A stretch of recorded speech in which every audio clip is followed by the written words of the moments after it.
The first time I suspected something was wrong was when my son, Liam, came home unusually quiet. He's always been the chatty type, quick to share the highlights of his day, a joke, or some random fact he picked up at school. But not that evening. He just slumped onto the couch, staring at the TV like it might give him answers. "Everything okay, buddy?" I asked, pulling up a chair. "Yeah," he muttered, his voice flat. I didn't press him. At 16, Liam was going through enough with school and the recent loss of his mom, Claire. She'd passed from an illness that still felt like a raw wound in our lives. For both Liam and his younger sister, Ella, it had been devastating. And then there was me, a man trying to stitch our family back together while barely holding myself upright. It was 2 months after Claire's death when I met Marissa. I didn't plan for it to happen, but life has a way of catching you off guard. She was vibrant, understanding, and more importantly, seemed to genuinely care for the kids. At least, that's what I thought. I married her 6 months later, not realizing just how much Liam despised her. "You moved on too fast," he'd said once, his voice cutting and unforgiving. I chalked it up to grief. But looking back now, maybe it was more than that. 2 weeks ago, Liam's behavior took a sharp turn. He started spending less time at home, and when he was here, his interactions with Marissa were laced with thinly veiled hostility. The tension was palpable, but I didn't know how deep it went until the night he dropped the bombshell. "Dad, we need to talk," he said, standing in the kitchen doorway. I set down my coffee, gesturing for him to sit. His jaw was tight, his knuckles white as they gripped the back of a chair. "It's about Marissa," he began, his voice trembling slightly. "I saw her with someone else." The air left the room. "What do you mean?" "I mean she's cheating on you. I saw her with another guy downtown. They were holding hands, kissing." I stared at him, trying to process his words. Marissa? Cheating? It didn't fit. But Liam was insistent, pulling out his phone to show me a picture he'd taken. There it was, Marissa, unmistakably her, walking arm in arm with a man I didn't recognize. "Where was this?" I asked, my voice barely above a whisper. "By the cafe near school," he said, his tone cold. "You believe me, right?" I didn't answer. The picture, the evidence, it was all too much to ignore. And yet a seed of doubt remained. The next morning, I confronted Marissa. Her reaction was unexpected. "What are you talking about?" she said, her eyes wide with shock. "I wasn't anywhere near downtown yesterday. I was with Ella at the park, remember?" Her alibi checked out, Ella confirmed it. And that's when the doubts about Liam's story began to grow. But why would he lie? And if he wasn't lying, then who was in the photo? The unraveling had begun. Liam avoided me for the rest of the day, staying locked in his room. I could hear the faint hum of music seeping through the walls, a barricade, both literal and emotional. I debated whether to confront him, but I held back, hoping he'd come to me first. Meanwhile, Marissa's demeanor had shifted. She was quiet, but not in a guilty way. It was more like she was hurt that I doubted her, even for a moment. She'd spent the day tidying the house, her actions robotic, as though trying to distract herself. By evening, the tension in the air was unbearable. "Liam!" I called up the stairs. "Come down for dinner."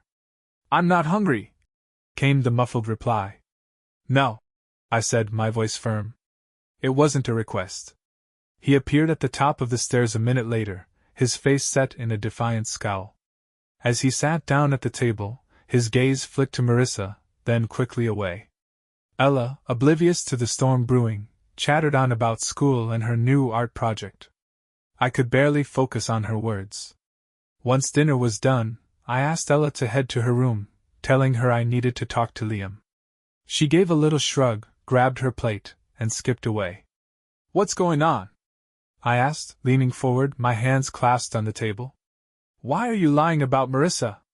"I'm not lying," Liam shot back, his voice sharp. "You're just too blind to see what's in front of you." I exhaled slowly, trying to keep my temper in check. "Liam, she wasn't downtown." Ella confirmed she was with her at the park. She's lying to you, he snapped. She's making Ella lie too. Can't you see how manipulative she is?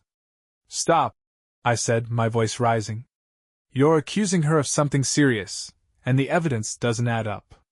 If this is just about you not liking her. It's not just about me not liking her, he interrupted, standing up so fast his chair scraped against the floor. She's ruining this family, Dad. You're choosing her over us. Sit down, I said, my voice cold. We're not done. But Liam didn't sit. Instead, he delivered an ultimatum that left me reeling. It's her or me, he said, his voice shaking. Either you kick her out, or I'm leaving. That night I barely slept. The house was too quiet, except for the occasional creak of floorboards.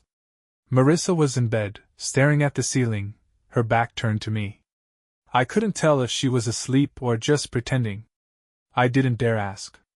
The image of Liam's face, twisted with anger and hurt, haunted me. His ultimatum hung in the air, heavy and suffocating. If I chose Marissa, would I lose my son? But if I gave in to his demand, would I be betraying my wife? And then, there was the photo. It nagged at me, an itch I couldn't scratch. Who was the man in it? If it wasn't Marissa, then someone had gone to great lengths to make it look like her. But why? I needed answers, and I was running out of time. The next morning, Liam was gone. His bed was neatly made, and a note sat on his pillow, the words scrawled hastily. I meant what I said. I'll be staying with a friend until you figure out where your loyalties lie. My chest tightened as I read the note. I wanted to call him, to demand he come home, but I knew it would only push him further away. Instead, I grabbed my coat, kissed Ella goodbye, and told Marissa I needed to clear my head. But I wasn't going for a walk, I was going to find the truth. My first stop was the cafe Liam had mentioned. It was bustling with the morning rush, the hum of conversation and clinking coffee cups filling the air. I approached the barista, showing her the photo Liam had taken. Do you remember seeing this woman here? I asked. The barista squinted at the image. Yeah, I think so. She was here a few days ago with that guy. They sat in the corner booth. Why? Are you sure? I pressed. She looks exactly like my wife, but she swears she wasn't here. The barista raised an eyebrow. Well, she either has a twin, or someone who looks just like her. I'm sure I saw her. Her certainty made my stomach churn. Could Liam have been telling the truth after all? Next, I called a friend of mine, Matt, who worked in tech. I explained the situation and sent him the photo. Can you do anything with this? I asked. I'll run it through a reverse image search, Matt said. If it's been posted online anywhere, we might get a hit. It'll take a few hours, though. Thanks, I said, hanging up. I spent the rest of the day driving aimlessly, my mind a chaotic mess. Every possibility raced through my head. Was Liam right? Was Marissa lying? Or was this some kind of elaborate scheme? And if so, who would go to such lengths to frame her?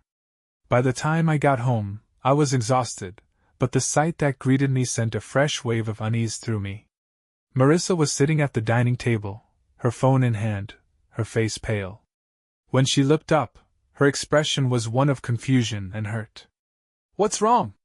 I asked, dropping my keys on the counter. I just got this, she said, sliding her phone toward me.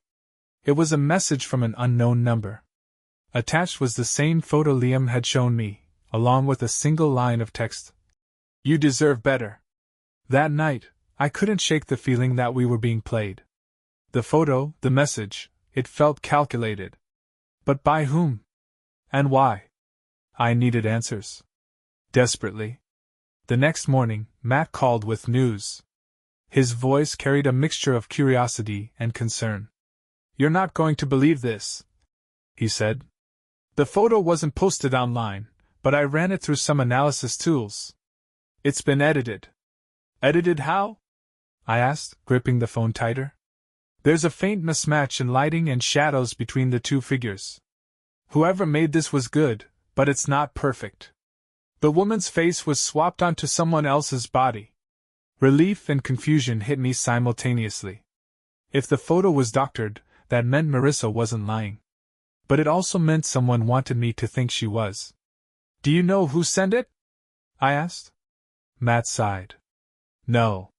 The metadata's been stripped clean. Whoever did this knows what they're doing. I thanked him and hung up, my mind racing. If the photo was fake, then Liam had been manipulated, or worse, complicit. But why would he do that? Back at home, Marissa sat on the couch, her face tight with worry. I explained what Matt had discovered, expecting her to feel vindicated. Instead, her expression darkened. Who would go to such lengths to tear us apart? She asked. I don't know, I admitted. But I'm going to find out. Her eyes searched mine, and for the first time, I saw something I hadn't noticed before: fear. She wasn't just hurt by the accusations, she was scared. Of what, I wasn't sure yet. I spent the afternoon retracing Liam's steps, hoping to find some clue to his involvement. I started with his room. It felt invasive, but I had no choice. In the back of his desk drawer, I found a small envelope stuffed with cash and a crumpled receipt from a photo editing service downtown. My stomach dropped. Confronting Liam wasn't an option. He wasn't answering my calls or texts. Instead, I went straight to the address on the receipt. It was a dingy storefront with a faded sign that read, Photo Studio. The man behind the counter looked up as I entered, his gaze wary. I need to know if you edited this photo, I said, sliding it across the counter. The man hesitated, glancing at the image before nodding reluctantly. Yeah, I worked on this a few days ago. A kid brought it in, teenager, blonde hair, kinda lanky. Liam. What did he say? I asked, my voice tight. He just wanted me to make it look like a woman was with this guy. Said it was for a school project or something. I clenched my fists, fighting back a wave of anger. Liam had gone to incredible lengths to frame Marissa. But why? As I drove home, pieces of the puzzle started clicking into place. Liam had never wanted Marissa in our lives. His ultimatum, his hostility, it wasn't grief or coincidence. He wanted her gone. And now, he'd given me a choice, her or him.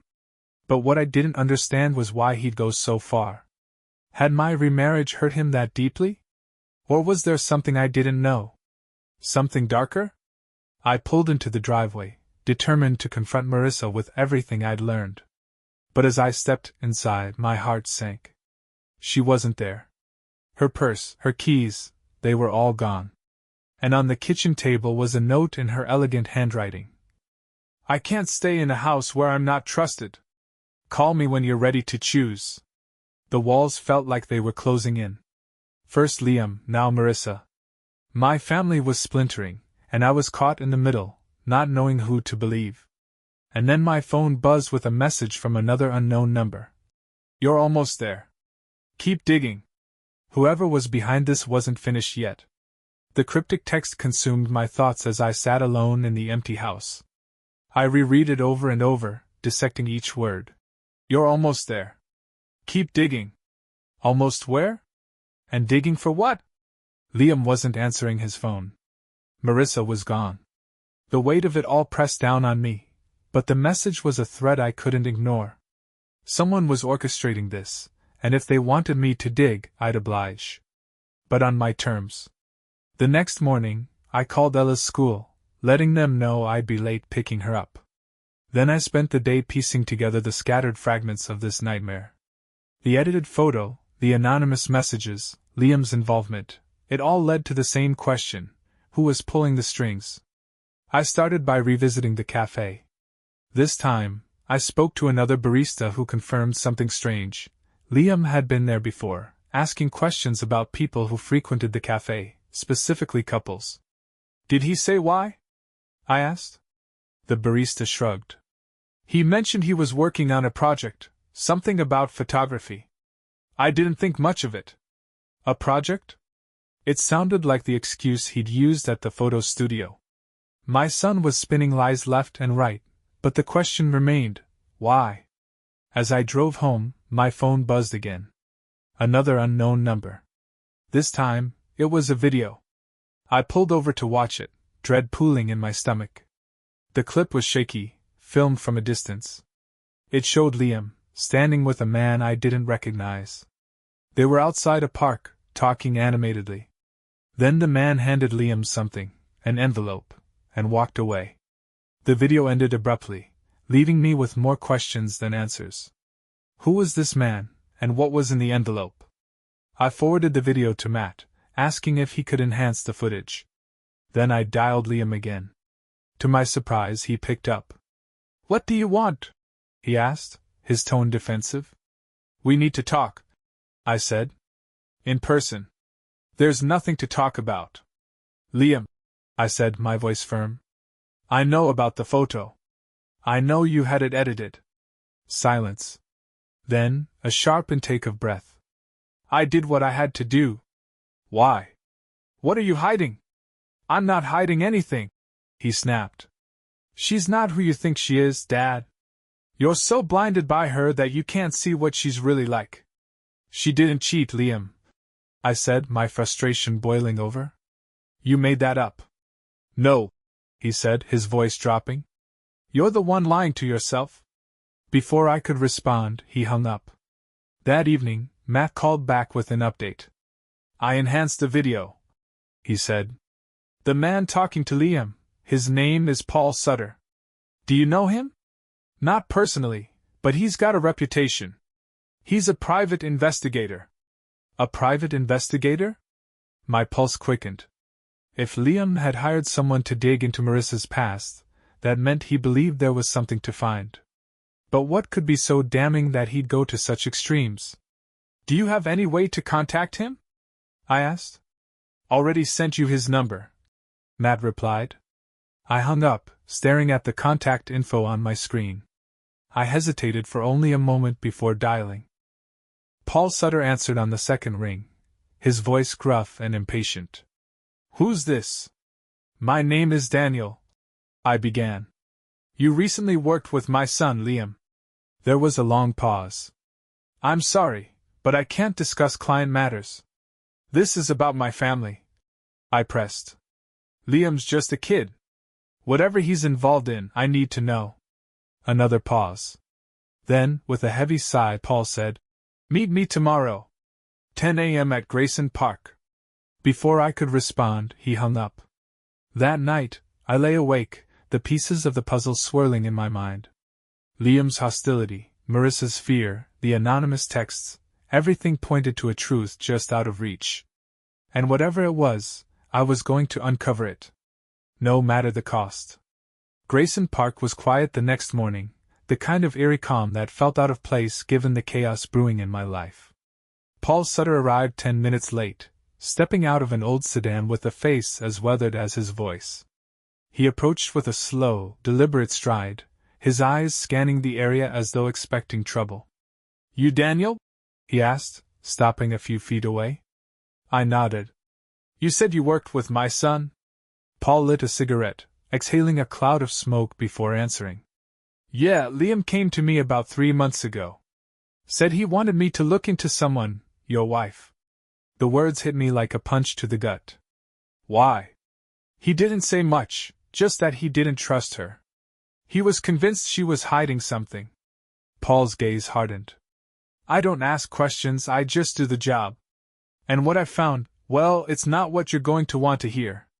My stomach churned. "What did you find?"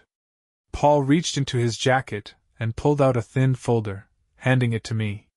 "See for yourself." I opened the folder with trembling hands.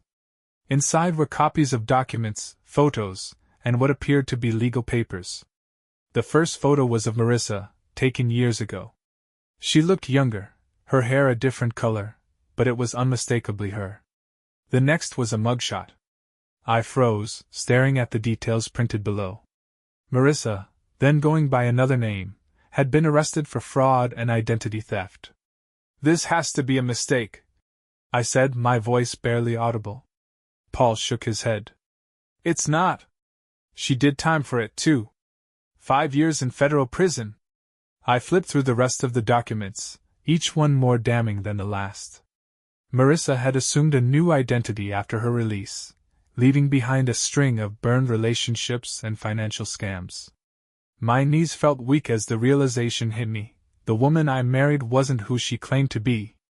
Liam was convinced she was pulling something on you, Paul said, watching me carefully. That's why he went so far. He wanted to protect you. I clenched the folder tightly, my mind racing. Liam's hostility, his desperate attempts to push her out, it all made sense now. But why hadn't he just told me? I need to talk to him, I said, shoving the folder under my arm. Paul nodded. You've got a smart kid, Daniel. He didn't just find out about this, he dug deep. And he wasn't wrong. As Paul walked away, his words echoed in my mind. If Liam wasn't wrong, then I'd been blind to the truth all along. I called Liam immediately, leaving him a message when he didn't pick up. We need to talk, son. I know everything now. Please come home. The rest of the day passed in a haze. I couldn't stop thinking about Marissa. Was our entire relationship a lie? Did she really love me, or was I just another mark in her endless game of deception? And then, there was the question that haunted me most. What would I tell Ella? That evening, the doorbell rang. I opened it to find Liam standing there, his expression a mix of relief and apprehension. Can I come in? He asked. I stepped aside, letting him in. He glanced around nervously, as though expecting Marissa to appear. When he saw the house was empty, he relaxed slightly. You found out, didn't you? He said, his voice soft. I nodded. Paul told me everything. Liam looked away, his jaw tightening. I didn't know how else to make you see it. I tried telling you, but you wouldn't listen. I'm listening now, I said, gesturing for him to sit. Why didn't you just come to me with this? Because I was scared, he admitted. You were so happy with her, and I thought you'd pick her over me. The words cut deep, guilt washing over me. I'm sorry, Liam. I should have trusted you. Liam's shoulders sagged, the weight of the past few months finally lifting. What are you going to do? I didn't have an answer yet, but one thing was certain. I needed to confront Marissa. And I needed the truth from her, once and for all. Marissa returned the next evening, her face wary as she stepped through the door. The note she'd left still sat on the kitchen table, a silent reminder of the growing fracture between us. She didn't greet me, just set her purse down and looked at me expectantly. You're back, I said, my voice even. You called, she replied. I figured you were ready to talk. I motioned for her to sit. She hesitated but eventually complied, folding her hands in her lap. Her eyes darted around the room, as if searching for some sign of my mood. I spoke to Paul Sutter, I began, watching her reaction closely. Her expression froze for a split second before she schooled her features into a mask of confusion. Who? The private investigator Liam hired, I said, sliding the folder across the table toward her. He found this. Marissa stared at the folder but didn't open it. Instead, she leaned back in her chair, her face pale. I can explain. I'm listening. She let out a shaky breath, her hands gripping the edge of the table. Yes, that's me in the photos. Yes, I went to prison. But that's not who I am anymore. Then who are you, Marissa? I asked, my voice sharp. Because I'm not sure I've ever really known. She flinched but didn't look away. I made mistakes, a lot of them. I was young, desperate, and stupid. After I got out of prison, I changed my name because I didn't want my past following me. I wanted a fresh start. And then what? I demanded. You thought you'd just build a new life with a man who wouldn't ask questions? It wasn't like that, she said, her voice breaking. I wasn't planning to fall in love with you. I wasn't planning any of this. But you didn't think I deserved to know the truth? I was afraid, she admitted, tears welling in her eyes. Afraid you'd see me as a criminal, as someone who didn't deserve you or the kids. Her words hung in the air, heavy and suffocating. I wanted to believe her, but doubt lingered like a shadow. Was she truly remorseful, or was this just another act? I need to know one thing, I said finally. Did you marry me because you loved me, or because you thought I'd be easy to manipulate? Marissa's tears spilled over. I love you, she whispered. I love you and the kids more than anything. That's the truth. I stared at her, searching for any sign of deception. Her tears seemed genuine, but I couldn't trust my instincts anymore. Too much had been shattered. I need time, I said, standing. I need to think. Daniel. Just give me space, Marissa, I said, my tone final. She nodded, wiping her face, and quietly left the room. I stayed behind, staring at the folder on the table, feeling like I was caught in a trap I didn't know how to escape.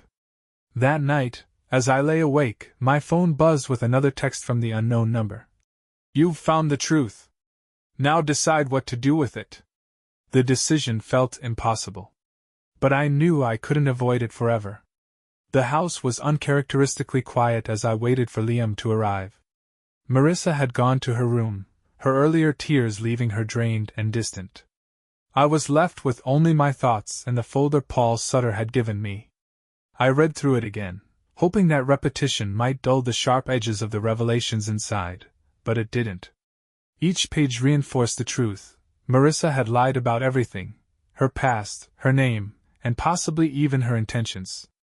And yet I couldn't shake the memory of her face when she said she loved us. Could a person who had rebuilt her life from a broken past truly be condemned forever? Or had I been too blind to see the flaws in her facade from the beginning? The sound of tires crunching gravel outside broke the silence. I stood, my chest tightening as Liam came through the door, his face a mask of defiance. You wanted to talk? He said, dropping his backpack on the floor. I motioned for him to sit in the living room. For a moment, we faced each other without speaking, the space between us charged with unspoken words. Liam's jaw was tight, his arms crossed defensively, but there was an edge of unease in his eyes. I spoke to Paul, I said, cutting straight to the point. Liam stiffened but didn't respond. He told me about the investigation, and I've seen the documents. I continued.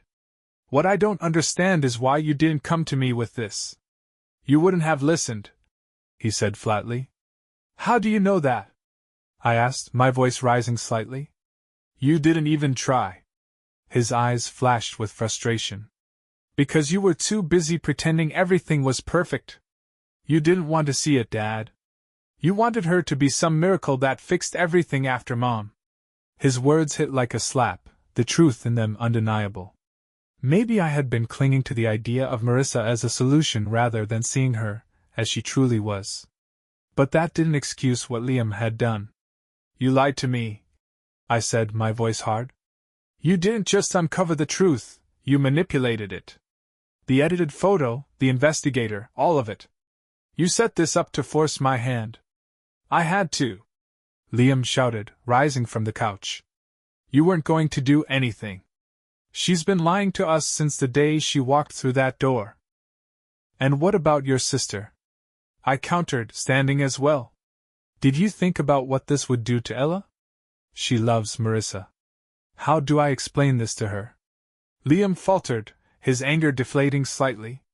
I thought you'd see it for what it was and handle it before it got that far. You thought wrong, I said, my voice trembling with a mixture of anger and sadness. You've put me in an impossible position. Liam sank back onto the couch, his head in his hands. I just wanted to protect us, he said, his voice barely above a whisper. I didn't know what else to do. Later that night, after Liam had gone to bed, I sat alone in the dimly lit living room. The weight of the day pressed heavily on my chest. Marissa's past wasn't something I could ignore, but neither was Liam's betrayal. My family was splintering, and I had no clear path forward. The sound of soft footsteps pulled me from my thoughts. Marissa stood in the doorway, her face pale and weary. She hesitated before speaking. Was it Liam? She asked, her voice trembling. Did he? I nodded. He hired the investigator. He found everything. Her shoulders sagged as though the last bit of strength had left her. I never wanted this, she said. I just wanted a chance to start over. Then why didn't you tell me? I asked, my voice raw. Why not give me the chance to accept you for who you really are? Marissa stepped closer, tears shining in her eyes. Because I was scared. Every time I thought about telling you, I imagined the look on your face when you found out. The way you'd stop looking at me like I belonged here. I couldn't sleep after reading the text. The words, "Your wife isn't the only one keeping secrets," looped endlessly in my mind. Who else could it be? Liam had already admitted to manipulating events to expose Marissa, and I'd unearthed her hidden past. But if there were more secrets, what were they? And who was hiding them? The following morning, I decided to dig deeper, starting with the only clue I had, the text messages. I forwarded them to Matt, asking if he could trace the number. His response was swift and direct. "Give me a couple of hours." While I waited, I focused on Liam. The video of him meeting Paul Sutter had shaken me, but I hadn't confronted him about it yet. He deserved a chance to explain. "Can we talk?" I asked as I knocked on his door. Liam opened it reluctantly, his face guarded. "What now?" he muttered, crossing his arms. I pulled out my phone, opening the video and showing it to him. His eyes widened as he watched, the color draining from his face. "Where did you get that?" he demanded, his voice cracking. "It doesn't matter," I said. "What matters is why you lied to me about how far you were willing to go. Hiring Paul, meeting with him like this, you manipulated everything, Liam. Why?" His shoulders slumped, and for a moment, he looked like the scared teenager he truly was. "I thought I was protecting you." "Protecting me?" I repeated, anger lacing my words. "By deceiving me? By putting this family through chaos? I didn't know what else to do," Liam snapped. "I found out who she was, and I panicked. You've been so blind, Dad. She's not who you think she is. And you didn't trust me enough to handle it?" I said, my voice softening despite my frustration. "Liam, I'm your father. You should have come to me." He looked away, guilt etched on his face. "I thought you'd pick her over me." His words hit hard, exposing a rift I hadn't realized was there. My chest tightened with regret. "Liam, I'll always choose you and Ella. But we need to face the truth together, not like this." For the first time in days, Liam seemed to relax. He nodded, his defiance giving way to something more vulnerable. "I'm sorry," he whispered. Later that afternoon, Matt called. "Got something," he said. "The texts are coming from a burner phone, but I tracked the IP address used to send them." "And?" I asked, my breath catching. "You're not going to like this," he said. "The IP belongs to an account registered under the name Claire Brooks." My stomach dropped. "Claire. My late wife. That's impossible," I said. "Claire's gone." "I figured as much," Matt said. "But someone's using her identity. Whoever it is, they're close enough to know intimate details about your life." The air seemed to thin around me. Was this a cruel joke? A sick game? Or was it something even darker, someone using my wife's name to manipulate me? The revelation left me spiraling. I paced the living room, replaying every strange moment from the past few months. The messages, the orchestrated chaos surrounding Marissa, and now this, someone pretending to be Claire. It felt like my family was caught in a sinister web, and I had no idea who had spun it. Marissa entered cautiously, her face drawn. "What's wrong?" I hesitated, unsure how much to share. Finally I said, "The messages I've been getting. They're coming from someone using Claire's name." Her eyes widened in shock. "What? That's insane." "Is it?" I asked, my voice tinged with suspicion. "Or is it just another secret you forgot to mention?" Her face hardened. "I've told you everything, Daniel. If you don't believe me by now, then maybe you never will." I stared at her, the weight of her words pressing down on me. "If you're hiding anything else, now's the time to tell me." "I'm not," she said firmly, her voice steady despite the tears in her eyes. "Whoever's doing this, they're trying to tear us apart. Don't let them win." That night I stayed up, combing through old emails and documents, desperate for a clue. Around midnight I stumbled upon something I hadn't seen in years, Claire's old journal. I hadn't opened it since her passing, and now, with trembling hands, I flipped through its pages. Most of it was mundane, lists, musings about the kids, notes about her health. But one entry stood out, written just months before she passed. There are things I wish I could tell Daniel, but I'm afraid of what it might do to him. Some truths are too heavy to share, even with the ones you love. I stared at the words, my heart pounding.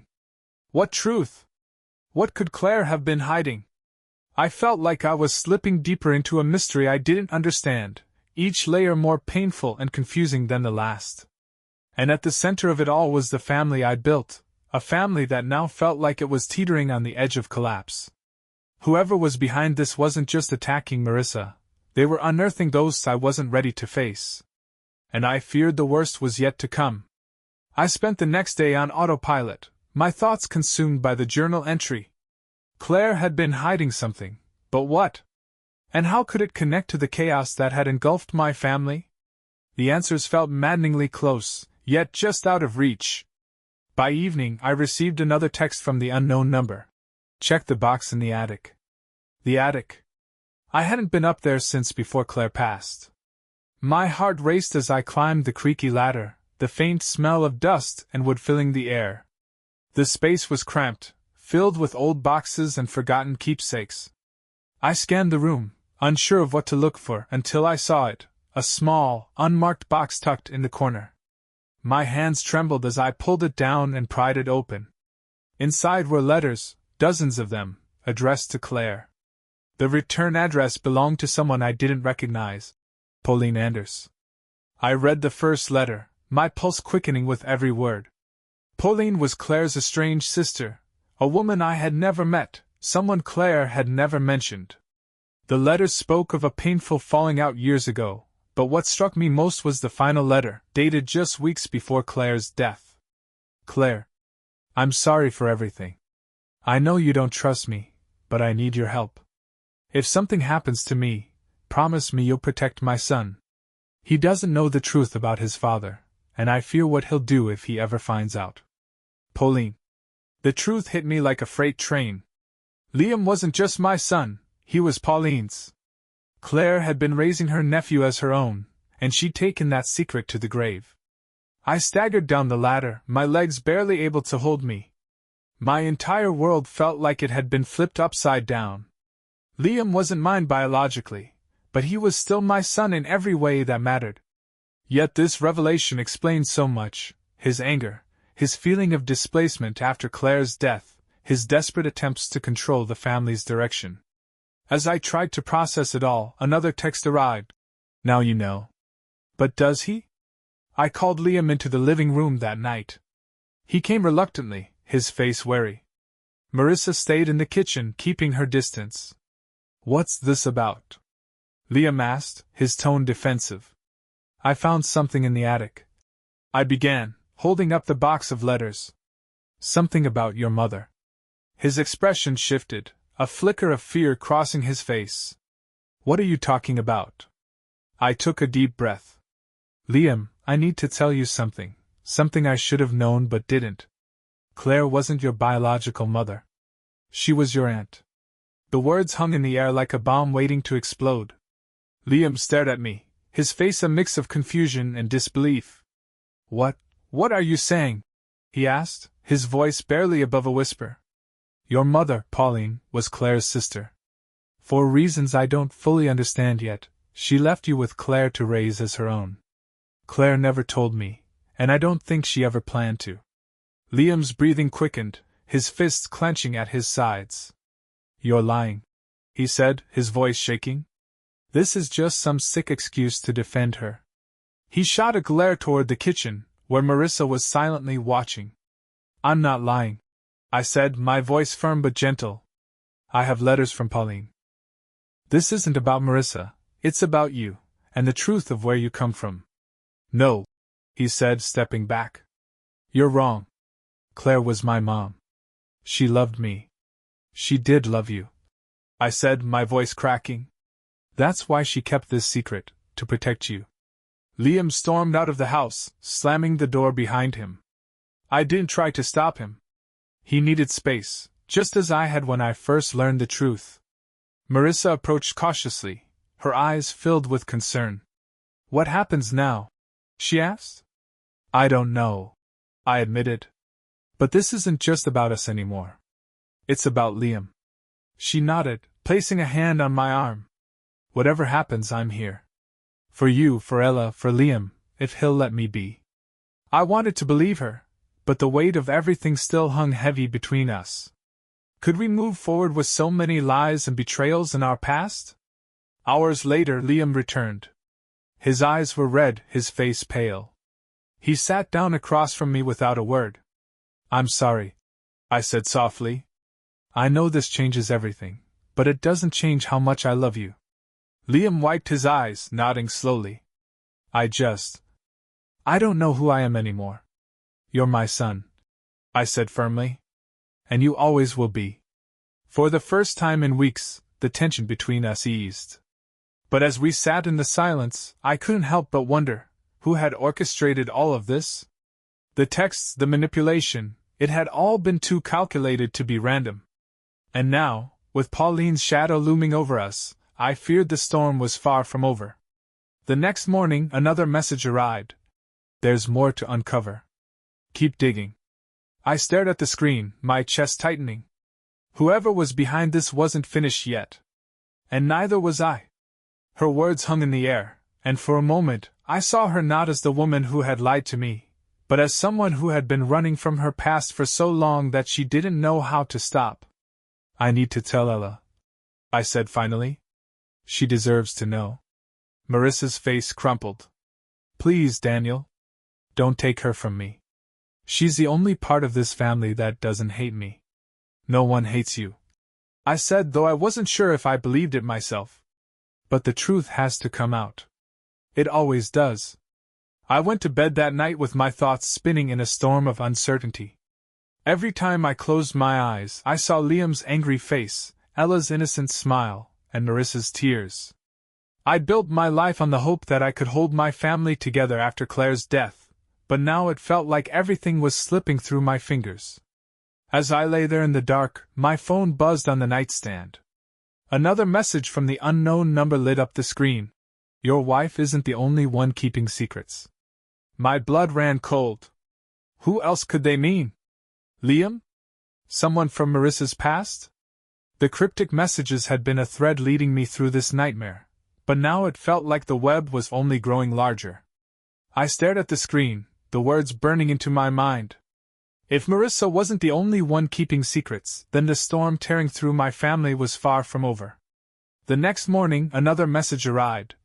There's more to uncover. Keep digging. I stared at the screen, my chest tightening. Whoever was behind this wasn't finished yet. And neither was I.